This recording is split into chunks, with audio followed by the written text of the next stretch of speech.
বিমান বাংলাদেশ এয়ারলাইন্স এর বিভিন্ন পদের নিয়োগ পরীক্ষার সময়সূচি প্রকাশ 18 তারিখ 7 মাস 2026 পরীক্ষার তারিখ 18 জুলাই 2026 Biman Bangladesh airlines operations assistant route and fuel এবং scheduling assistant planning and scheduling পদে আবেদনকারী প্রার্থীদের লিখিত পরীক্ষার নোটিশ প্রকাশিত হয়েছে।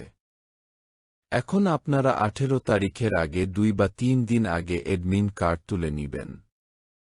এখানে 18 তারিখের পরে কেউ এডমিন কার্ড তুলতে পাবে না, কর্তৃপক্ষ বুঝিয়ে দিয়েছেন। অথচ আপনাকে 18 তারিখের আগে এডমিন কার্ড তুলে ফেলবেন।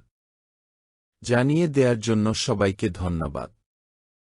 আরও জানতে পাশে বেল্ট অন করুন, শেয়ার করুন। আল্লাহ হাফেজ।